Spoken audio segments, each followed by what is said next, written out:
keessa tokkollee waan deebiftan qabdu yoon deebisi maaliif hin deebisi Finfinnee teenyee miidiyaadhaan nu filaan jennu uummata keenya keessa deemnee tokko inni jaarra uummata keenya dammaqsina amma dammaqsaa jirra gara fuulduraan jaarraa hojii itti fufaa jechuudha kana keessatti aarsaan dhufuu danda'a dhufu kana keessatti wareegamni dhufuu danda'a haa dhufu kan tiiru qabsoodha malee daansii miti sirba dhaqanii morman dhufatan kanaaf nuyi uummata keenyaaf jijjiirama bu'uuraa fiduu qabna innitti kana mannu uummanni keenya nu amanee akkuma yertutti kumaatamaan gara galeetti kan bayaa jiru kanaaf doorsisni fedhes yaaliin fedhes kararraa kun hin deebifne beekuu qaba namu. Eegdota ka'uu kaasuudhaan wal qabatee oduun sun erga dhaga'ame booda namoonni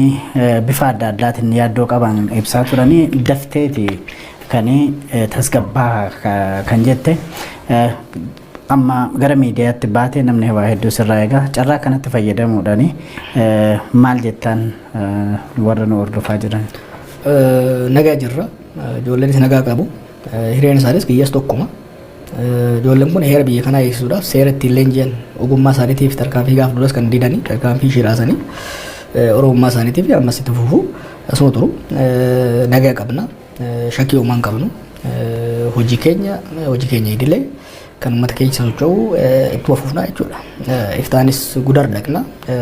siidaa maammoo Mazammir eebbifna itti aansee Jimma Ilubaaboor godinoota hunda keessa deemuudhaan uummata keenya dubbisuu uummata keenya ijaaruu itti fufna. Gaariidha meeqa gara Oromiyaa keessa ammatillee maqaa dhodhofte bahaa fi kibba bahaa Oromiyaa keessa naannoftaniirtu bu'aan argame maali jettaa daawwannaa kan yookiin immoo walitti dhufeenya uummata wajjin hin gootanii walgahii uummata wajjin hin gootan kana attamitti ilaalta bu'aan maaltu irraa argame jetta? Egaa Ameerikaatti kan jalqabe Zamboodaasitti kan eegalle filannoon baay'ee barbaachisaadha ce'umsa keessa kan jiru sirna abbaa irree ture kuffifnee irra sirna dimokiraasii ijaaruudha kan barbaannu bilisummaa uummataa ijaaruudha kan barbaannu uummanni keenya abboota keenya irraa kaase waa sadiif kan qabsaa'e eenyummaa isaa oromummaa isaa qe'ee isaa irratti uffatamuu dhiitamuu dhabuudha kan lammaffaa oromiyaa irratti qabeenya ishee irratti abbaa tahee itti fayyadamuudha kan sadaffaa eenyummaa isaaniis kabajuu muufisaa taatu qabeenya ittiin ta'uudhaaf mootummaa ofii filate ofiin of bulchuu mirga ofiin of bulchuu isaa hojiitti hiikuudha kana jechuun mootummaa isaa namoota paartii isaa ta'u filachuu heeraaf seera namoonni sun tumaniin buluudha barbaada jechuudha. Kana dhugoomsuudhaaf kan deemu qaama qabsoo waggaa 50 ol uummanni keenya gaggeessaa jiru kan itti fufaa jirru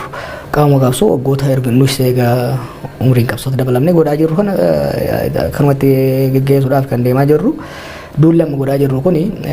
kun yeroo adda addaatti jechaa ture dhimmi filannoo baay'ee duubatti harkifame qophiin godhamuu dhabuun boodarra rakkoo uumuu waan danda'uuf uummanni keenya isa qophaa'u dadammaqiinsa nuti uumnuun immoo paartileen biraas qaamni mootummaas akka of qopheessuudhaaf Ameerikaa irraa kaasee asittis kan godhaa jirru dadammaqiinsa gahaatu kan dhufe uummanni keenya baay'ee nama boonsa qaamni mootummaa guutumatti wiizdroo godhe dirqama nageenya tiisisuutis dhiisee keessa qabee garuu uummanni keenya gara magaalota 49 fakkaata waggaa